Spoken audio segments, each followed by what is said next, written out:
Fala, meu povo. Mais uma vez estou aqui na casa do meu pai, em Lagoa Santa, para falar de um tema que eu vejo muito pouco, né, nas mídias, e é um tema tremendamente explosivo. É um tema que pode ser o estopim para uma guerra mundial.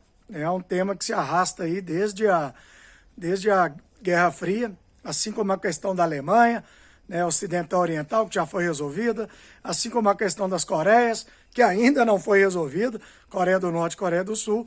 E nós temos, né, fechando esse trio de problemas aí, nós temos a questão de Taiwan, que é uma ilha considerada rebelde pela China. E aí, né, o que é Taiwan? Taiwan é um país, Taiwan é uma província da China, Taiwan é uma província rebelde. Então vamos lá, primeira coisa, né, vamos ver como é que está a situação atual. Taiwan, neste momento, né, é um país que mantém relações diplomáticas oficiais com apenas 15 países no mundo. Né? Vocês vão entender por quê daqui a pouquinho. Esse número varia de ano para ano.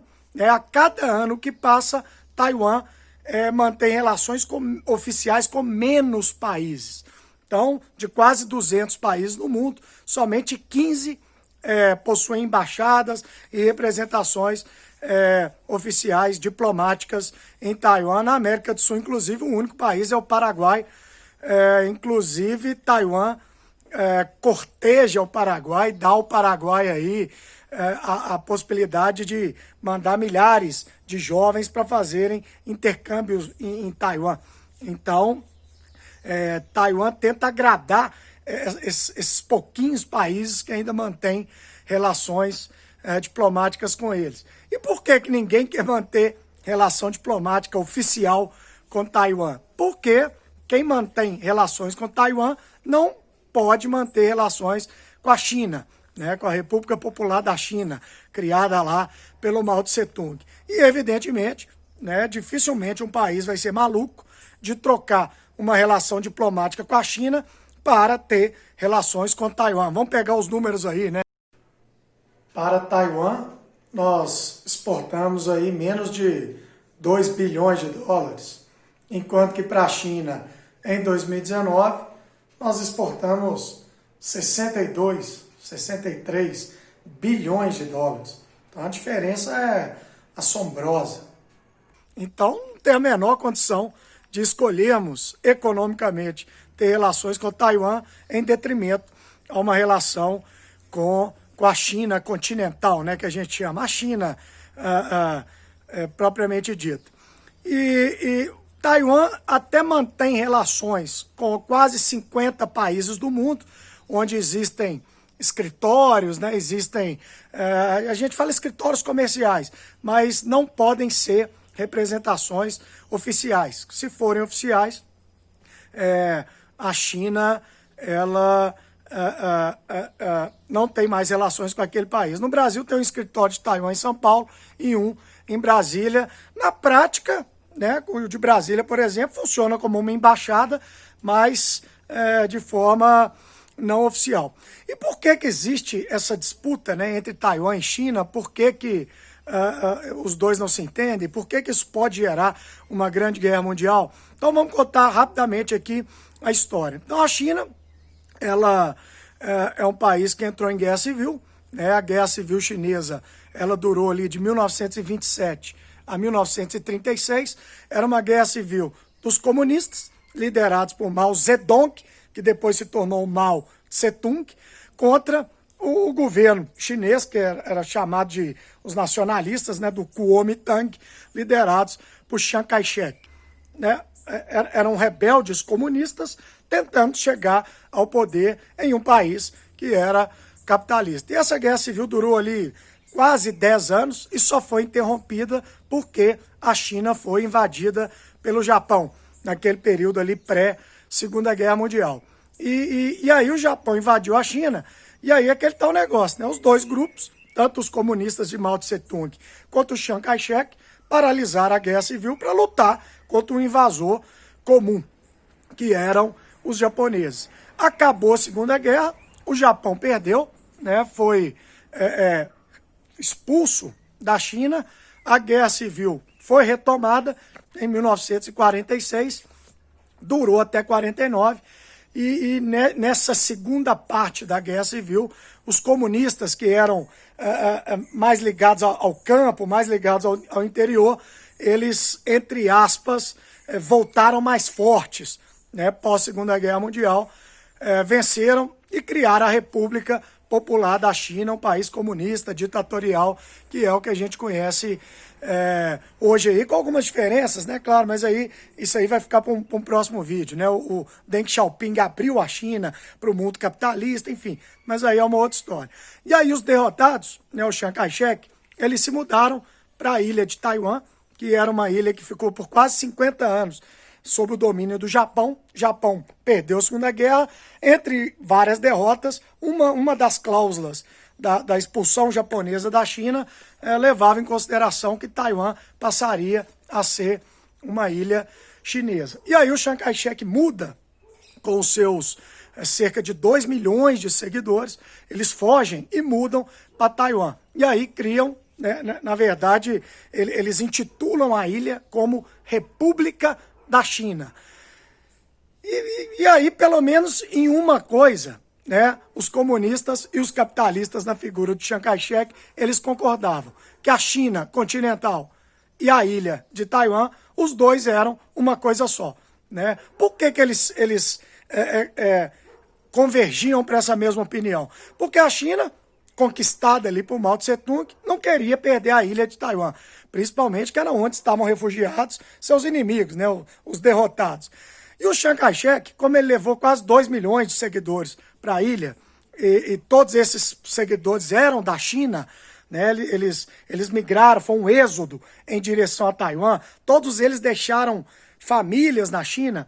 O Chiang Kai-shek queria dar a eles uma noção de que vamos para a ilha e um dia nós vamos recuperar, né, novamente o nosso território continental. Então nós vamos dar um passo para trás, vamos para a ilha, que vai ser o governo da China, mas num determinado momento nós vamos voltar e reconquistar a China. Então era interessante para Taiwan continuar sendo parte da China, no sentido de que essa é a China verdadeira, depois nós vamos retomá-la, né, tomar o continente de volta dos comunistas, e a China também era interessante para ela manter Taiwan como um território chinês por questões de tamanho, de área, né? Enfim, e também falar que os derrotados estavam sob o domínio do Mao Tse-tung. E aí, o grande lance é esse, né? O Chiang Kai-shek, ele mantém o nome República da China, inclusive quando a ONU foi criada, a Taiwan era o representante da China, né? O mundo, muito influenciado pelos Estados Unidos, considerava Taiwan os verdadeiros representantes da China. E isso fez com que Taiwan virasse ali uma espécie de um governo que não governava a China, né? Um governo paralelo que governava só uma ilhazinha. E os Estados Unidos fizeram com Taiwan um acordo militar. Então essa é a grande jogada, né? Por que a China não invade Taiwan e não resolve o problema? Porque os Estados Unidos, durante a Guerra Fria, fez um acordo de defesa com Taiwan. Então, se Taiwan fosse atacado, os Estados Unidos compraria essa briga e não era interesse da China, ao longo da segunda metade ali do século XX, entrar em guerra com os Estados Unidos. Esse acordo militar, ele já não existe mais, mas, até hoje, os Estados Unidos têm uma espécie de compromisso de defesa com Taiwan. Inclusive, no ano passado, setembro de 2020, o Donald Trump ele estava negociando um acordo militar de 7 bilhões de dólares de armamentos que os Estados Unidos estariam vendendo para Taiwan. Então, os americanos, eles armam Taiwan, eles criam um sistema de defesa para Taiwan. É interessante, principalmente durante a Guerra Fria, era interessante hoje também, irritar a China, dando apoio a Taiwan, né, e etc. E aí, como é que... Uma coisa muito interessante, né? Muita gente fala assim, mas a China chama República Popular da China. É a China de Mao Tse-tung, comunista. E Taiwan manteve ali o nome de República da China. Em 71, né, a ONU enfim, reconhece a República Popular da China, do Mao Tse-tung, como a verdadeira representante do povo chinês. E aí Taiwan é expulso da ONU, né, já que a ONU reconhece, né, que o representante não é Taiwan, o representante realmente é a China. Depois, em 79, os próprios norte-americanos levam sua embaixada de Taipei, em Taiwan, para Pequim, né? Então, realmente, hoje, praticamente todo mundo reconhece a República Popular da China como a grande representante, é o que nós falamos aqui no início do vídeo, né? Todas as embaixadas estão em Pequim, com exceção de 15 países, quase todos eles irrelevantes economicamente. E Taiwan elege seu presidente, tem moeda própria e tal. Inclusive, a atual presidente, Tsai Ing-wen, acabou de ser reeleita, com 8 milhões de votos contra 5 milhões e meio do seu adversário, e ela tem um discurso duro contra a China, né? Ela tem um discurso de independência, de Taiwan livre. E por que Taiwan não declara a independência da China e fala, não sou China e tal? Porque, na visão dos especialistas, se Taiwan, que hoje ainda é um pedaço da China, mesmo que um tanto quanto independente, se Taiwan declara uma independência unilateral, pode ficar ainda mais isolada no mundo, já que, preferencialmente, os países optariam por manter relações com a China continental, né? A República Popular da China. Então, é uma questão a ser resolvida, né? A República Popular da China, hoje liderada pelo Xi Jinping, ela oferece a Taiwan uma espécie de autonomia tipo Hong Kong, tipo Macau. Então, ó, se vocês aceitarem a China Popular como a verdadeira dona de Taiwan, vocês vão ter uma autonomia como Macau tem, como Hong Kong tem. E a presidente eleita, a Tsai Ing-wen, ela acha que o domínio da China sobre Hong Kong foi um grande fracasso, vide os protestos que estão acontecendo em Hong Kong. Então, um negócio meio estranho, né? Taiwan não declara independência e se diz realmente um país, ao mesmo tempo também que a China não toma uma providência de realmente colocar tropas em Taiwan e acabar com essa insurreição. Ainda bem, né? Porque é menos uma guerra no mundo, menos um conflito, em especial porque provavelmente os norte-americanos iriam apoiar Taiwan. Então seria um conflito que poderia gerar, inclusive, uma guerra mundial, né? Taiwan, muita gente acha que Taiwan foi um tigre asiático, um país que cresceu muito, evoluiu ao longo da segunda metade do século XX. E muita gente acha o seguinte, a República Popular da China do Mao Tse-tung, ela é ditatorial, né? É ditatorial, mas Taiwan também foi ditatorial, né? Taiwan viveu em lei marcial de 49 a 87, por quase 40 anos, né? Taiwan era capitalista, apoiado pelos Estados Unidos e governado pelo Chiang Kai-shek e depois a família dele, um regime extremamente ditatorial. Então era uma ditadura comunista no continente, uma ditadura capitalista na ilha. Então muita gente liga muito o comunismo à ditadura.